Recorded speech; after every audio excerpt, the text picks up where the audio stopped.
Bonjour. Biti n'a pas le sens de la famille. À l'école, il expose toujours ses frères au courroux des autres. Il est méchant avec eux et privilégie ses amis. Récemment, l'institutrice a été choquée par son attitude. Elle l'a donc traduit en justice pour résoudre cette affaire. Silence! Silence! Biti est demandé à la barre. Biti, avez-vous des frères et sœurs? Votre honneur, ça dépend. Ça varie parfois. Quelles sont les conditions de variation? C'est comme la température. Parfois ça monte, parfois ça descend. Tout dépend des attitudes des uns et des autres. Je ne sais pas pour vous, mais moi, c'est comme ça que je fonctionne en général. Les enfants de vos parents ne sont donc pas vos frères et sœurs par moment? Voilà même. Je n'arrive pas à comprendre ce raisonnement. Pourquoi je devrais être comptable des actes de mes parents? Ils sont libres de faire des enfants ici et là. Et moi, je suis libre de ne pas les compter de ma fratrie. Après tout, rien ne m'oblige. Les enfants de mes parents ne sont pas forcément mes frères et sœurs. Je n'ai joué aucun rôle dans leur venue sur terre. Votre honneur, je le jure. Alors, pourquoi vouloir m'imposer des cas que je n'ai pas provoqués? Mais vous êtes liés par les liens du sang. Votre honneur, ici on fait du droit ou de la sorcellerie? Parce que déjà qu'on commence à parler de sang, je commence à avoir peur pour la suite de nos échanges. On risque bientôt de parler de chair. Vous m'insultez. Jamais, votre honneur. Je dis juste que je ne veux pas parler de sang, car cela me rappelle les films d'horreur et je me sens mal. Comprenez-moi, je ne suis qu'un enfant. Et voici qu'il tente de me manipuler. Maître Noudi, il est à vous. Merci, votre honneur. Biti, quelle est votre position dans votre fratrie? Je suis au parfait milieu. Avez-vous déjà été au petit soin de vos cadets? Mais je ne fais que ça. Entre conseil, soutien, nul ne sait le nombre de fois où j'ai couvert les bambins. Mais ils ne sont pas reconnaissants. Tu peux tout faire pour eux. En cas de bêtises, ils te dénonceront sans état d'âme chez les parents, te manqueront de respect et ne te soutiendront jamais dans les moments difficiles. Les enfants de mon père ne sont pas mes frères. Il n'y a pas que les petits. Vous avez aussi des frères plus âgés que vous, n'est-ce pas? Ceux-là sont les enfants de mes parents. J'ai été longtemps leur souffre-douleur. Ils m'ont maquillé, envoyé faire des tâches immondes. Ils m'ont accusé à tort pour éviter d'être grondé par les parents. Et ils m'ont toujours arraché mon goûter. Voyez-vous, pourquoi demander à cet enfant d'être hypocrite? De porter dans son cœur les personnes qui l'ont pouté. La famille se résume-t-elle au lien de sang? Je pense que non. La fraternité, ce n'est pas le sang, mais l'esprit. On peut être frère à des personnes qui n'ont pas notre sang. Mais alors, qu'on arrête de dire que mon client n'a pas l'esprit de la famille. En pointant l'index sur mon client, n'oubliez pas que les autres doigts sont sur vous. Silence! Silence!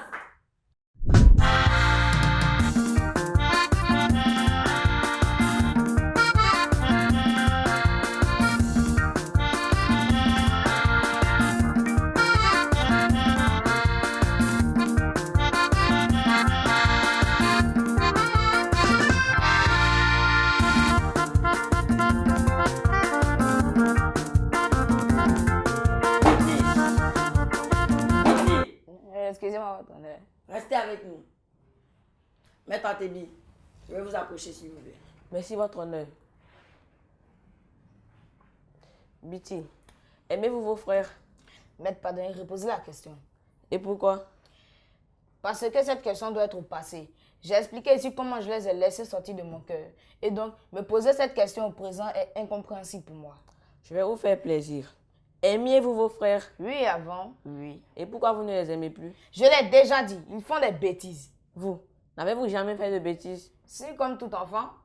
Est-ce pour autant que vos parents ne vous aiment plus? Non, ce n'est pas pareil. Quel que soit mon acte, ils ont obligation de m'aimer. Je suis leur enfant. Vous êtes liés par le sang? Bien sûr. Dans ces cas, le sang ne fait plus penser à la sorcellerie, dis donc. Vos frères vont être liés par le sang, mais vous refusez de pardonner leurs bêtises. Si vous n'êtes pas tolérant envers les autres, vous ne deviez pas exiger qu'on le soit avec vous. Quelqu'un parlait d'hypocrisie. Moi, j'appelle ça la mauvaise foi. C'est véritablement de ça qu'il s'agit. Votre honneur, j'en ai fini. Bien. Restez donc. Monsieur Biti, vous pouvez regagner votre siège. Faites-moi venir l'institutrice. L'institutrice est demandée à la barre. Madame, que reprochez-vous à Biti? Je le trouve méchant avec ses frères. Expliquez-nous. Les matins, quand il arrive à l'école, il laisse ses enfants traverser tout seul la route. À 10 heures, il refuse d'acheter leur goûter. Il laisse ses autres élèves brimer ses frères. Parfois, il fait partie des auteurs de brimades. Il les dénonce toujours à la moindre bêtise et ne les couche jamais. Il arrive même qu'il règle les comptes de la maison à l'école. C'est ces raisons qui m'ont amené à le traduire ici, pour qu'on lui inculque le sens de la famille. On ne peut pas insulter ses frères dehors devant des inconnus. La famille, c'est avant tout la solidarité. Avez-vous déjà attiré son attention sur ce fait? Plusieurs fois, mais il ne semble pas comprendre. Votre honneur, ce sera tout. Bien. Maître Ndri, avez-vous des questions pour la plaignante? Non, votre honneur, aucune question. Silence! Je vous l'ai déjà dit, ce n'est pas votre rôle. Madame l'institutrice, vous pouvez gagner votre siège.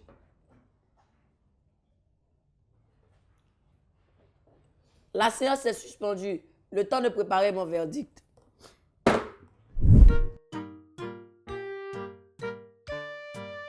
L'actualité. Hello chers amis et bienvenue dans votre rubrique Exploration. Ah, la Côte d'Ivoire est belle. Aujourd'hui, je vous emmène au sud-ouest, précisément à Fresco, à la découverte de Diabogo, un village qui compte une des plus belles plages à l'état sauvage, avec son embouchure, une merveille à découvrir. Merci de nous avoir suivis. Au revoir et à bientôt. La famille, ce n'est pas que le sang. C'est aussi l'amour, la solidarité et le partage. Biti a manqué de ses valeurs vis-à-vis de ses frères. Biti, veuillez vous mettre debout. C'est d'ailleurs pour cela que je déclare Biti coupable des faits et accusations qui lui sont reprochés. Dans la même veine, je le condamne à 6 mois de corvée et d'attention vis-à-vis de ses frères. Il devra s'occuper entièrement d'eux. Madame l'institutrice, s'il manque une seule fois à son devoir, appelez-moi. Veuillez vous rasseoir. Avant de lever la séance, permettez au juré de donner quelques conseils. Les astuces. Coucou les amis, j'espère que contrairement à Biti, vous êtes gentils avec vos frères. Il est condamné à s'occuper de ses frères pendant 6 mois. Il devra certainement faire les nœuds de leurs souliers. Aujourd'hui, je vous donne une petite astuce pour faire les nœuds. 1. Prendre une file de lacets dans chaque main. 2. Faire un L de chaque part. 3. Les nouer une fois. Et le tour est joué. C'était tout pour aujourd'hui et à bientôt. Le mot du pédagogue. Coucou mes petits anges, vous savez ce que c'est qu'un frère, une sœur? Un frère ou une sœur, c'est un gros cadeau que papa et maman vous ont offert. Vous devez en prendre soin, vous devez les chérir, vous devez les protéger à la maison comme à l'extérieur. Il ne faut pas les brimer devant les camarades. Vous pouvez aimer vos amis, mais on doit aimer davantage ses frères et ses sœurs. Hein, Biti, tu ne recommences plus ça, n'expose pas tes frères. Par contre, chers parents ici, c'est vous que j'appelle à la barre, parce que c'est à vous d'inculquer l'esprit de famille à vos enfants. C'est dommage qu'on n'implique pas les enfants dans nos décisions. C'est dommage qu'on n'implique pas les enfants dans nos moments de joie et de tristesse. C'est dommage que certains aînés découvrent l'arrivée du petit frère au moment où maman revient de l'hôpital. Des fois, ils voient le gros ventre de maman sans comprendre. Non, il ne faut pas le faire. Responsabilisez-le. Un exemple que je vous donne, offrez un cadeau à votre aîné en lui disant que c'est le cadeau d'une petite soeur ou d'un petit frère qui est en route, qui a hâte de le rencontrer. Et par ailleurs, nous sommes des parents très actifs aujourd'hui. Il faut toujours trouver le temps pour nos enfants. Installer des routines, un code d'honneur par exemple. Chez nous, on ne s'insulte pas. Chez nous, on s'aime. Chez nous, on se fait des câlins. Chez nous, on est ensemble, on est un. Chez nous, le matin, on se dit bonjour. Chez nous, les matins, on partage le petit déjeuner ensemble. Il faut que ces valeurs-là rentrent dans la tête de nos enfants. Et chez nous, à la cour éducative, l'épanouissement de votre enfant est notre priorité. Je vous dis à bientôt. Éducation civique et morale. Hello les amis, aujourd'hui nous allons parler de l'esprit de famille. Que signifie avoir l'esprit de famille? Avoir l'esprit de famille, c'est se comporter envers les autres membres de la famille ou du groupe avec respect et politesse. C'est aussi être solidaire des autres. Pourquoi dois-tu avoir l'esprit de famille? Je dois avoir l'esprit de famille pour contribuer à l'épanouissement des membres de ma famille ou de mon groupe. Créer les conditions d'une confiance mutuelle entre les membres de ma famille ou de mon groupe. Favoriser l'harmonie et la cohésion au sein de ma famille, de mon groupe et de ma société. Préserver un climat de sécurité, de paix dans ma famille, dans mon groupe et dans ma société. Comment faut-il mettre en pratique l'esprit de famille? Pour mettre en pratique l'esprit de famille, il faut partager ses joies avec les autres, être solidaire de ceux qui souffrent et partager leurs peines, savoir pardonner à ceux qui nous offensent, accepter les autres avec leurs différences d'opinion, de culture, de pensée, d'ethnie et de religion. Éviter de frustrer les autres par nos faits, nos gestes et nos propos. Quelles sont les conséquences liées à l'absence d'esprit de famille?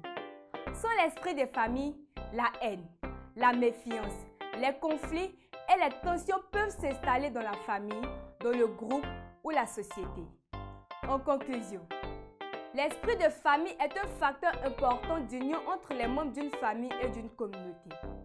Je m'engage donc à cultiver l'esprit de famille en acceptant les autres avec leurs différences et en leur portant assistance si besoin. C'était tout pour aujourd'hui. À bientôt! J'espère que vous avez bien noté nos conseils. Tâchez de bien vous comporter, sinon vous viendrez au banc des accusés dans cette cour qui est loin d'être une cour de récré. La séance est levée.